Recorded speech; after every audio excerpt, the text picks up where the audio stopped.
Good evening, everyone. Welcome to Mount Zion Worldwide Ministries Intercessory Team.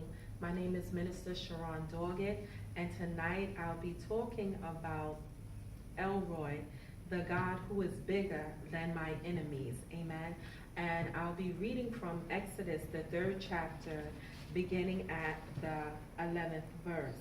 And it says, "And Moses said to God, who am I that I should go to Pharaoh and bring the Israelites out of Egypt?" So we see here that Moses is talking to God, and he's like, God, who am I that I should go to Pharaoh, amen, and tell him to free, amen, the Israelites? So Moses was doubting himself. He really wasn't sure of who he was in God, amen. Not understanding, amen, that he was the man of God, but not only the man of God, that he was the mouthpiece, amen, of God, because God was sending him with his words, amen, in his mouth. And a lot of times when God has us on assignment, amen, and we're to speak of his words, we speaking his word, a lot of times we as prophets, amen, we think less of ourselves. But it's not about us, but it's him that dwells in us, amen. It's not about us, because we're nothing but mere dust of the earth. But it's the one that sent us that is great, amen. And it says that God said, "I will surely be with you, and this shall be the sign to you that I have sent you. When you have brought the people out of Egypt, you shall serve God on this mountain, Horeb or Sinai." Amen. So God was like, listen, Moses, you don't have to be afraid, amen, of Pharaoh. You don't have to be scared. You don't have to be afraid, because you're not alone.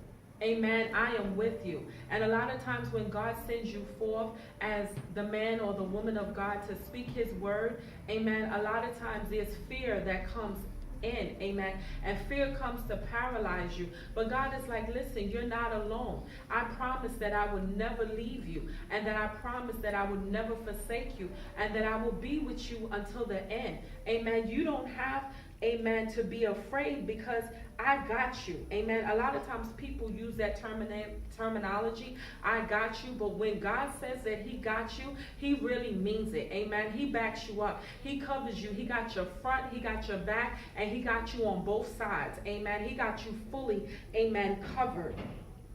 Amen. And he said, I'm going to give you a sign. Amen. Because when you bring these people out because of my word, y'all going to worship, amen, on Mount Sinai. This is going to be the sign that you will know that I am with you. The same place where I called you is the same place that you're going to bring the people out. Amen. Free them to worship me.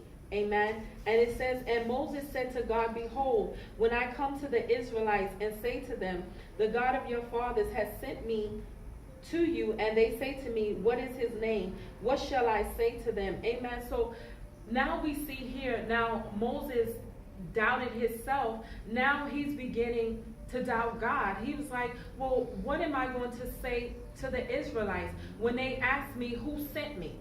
What am I going to say to them? How am I, who is it that I'm going to say to them that sent me? Amen. And I know God is probably saying, listen, I already introduced myself to you. I already formally introduced myself to you that I'm El-Roi. Amen. I already told you. I already gave you my historicity. I already gave you, amen, my rap sheet of what I've done. I've already told you, amen, that I parted the Red Sea. I have manna, amen, rain down on heaven. Amen. Rain down from heaven. Amen. That I already did all of these things. Amen. I already gave you my pedigree. Why do I still have to? And sometimes we're like that. God have to keep proving himself and telling us who he is. But once he have introduced, once you've had an introduction from the Lord, it's life-changing. Amen. He doesn't have to keep telling you who he is. Amen. And it says here, "And God said to Moses, I am who I am, and what I am, I will be that I will be. And he said, you shall say this to the Israelites, I am has sent me to you. So God is like, I am that I am. Amen. I'm not going back into who I am and what I've done. Amen. Because my work speaks for itself. Amen. God is the creator of the universe. He took this world that was nothing and spoke it into existence. Amen. And just creation itself tells of who God is. Amen. So God is like, I don't have to keep proving myself, amen, to people. Amen. Because a lot of times people keep wanting you to prove God to them. They want lights, camera, action. Amen. But God has already proven who he is. It's either you believe him or you don't. And even if you don't believe him, he believes in himself. He's that confident. And it's not going to change who he is. Amen. And as believers, we have to be confident in who God is to us. Amen. And we got to get to know him. Really, really get to know who God is in our lives. Amen.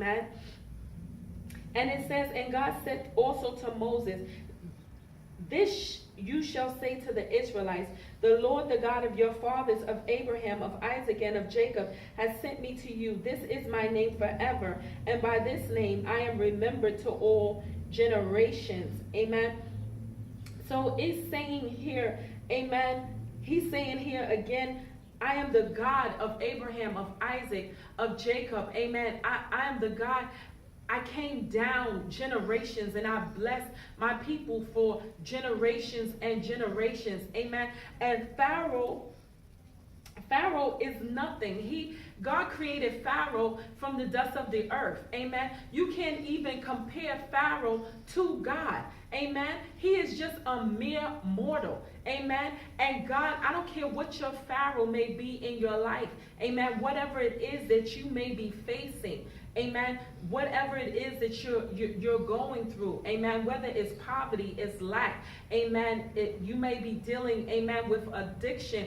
You may be dealing, amen, with different things in your life. Amen. Whatever your Pharaoh is, God is greater than the Pharaohs in your life. Amen. Your Pharaohs are not bigger than God. Amen. God is bigger than your enemies. Every enemy that you will ever face and ever fight in this lifetime, God is bigger.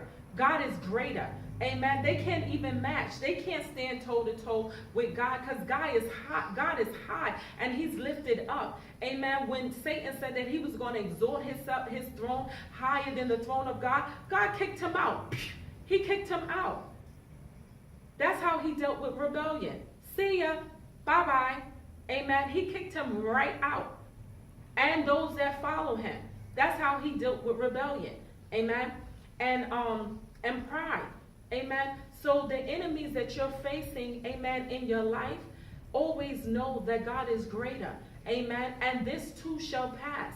Amen. God is greater than whatever situation that you are facing on today. Amen. Whether it's a Pharaoh, amen, you worrying about, amen, if you're going to lose your job. You're worrying about your children. You're worrying about your marriage. You're worrying about different things because sometimes the cares of life, it can choke the life out of you if you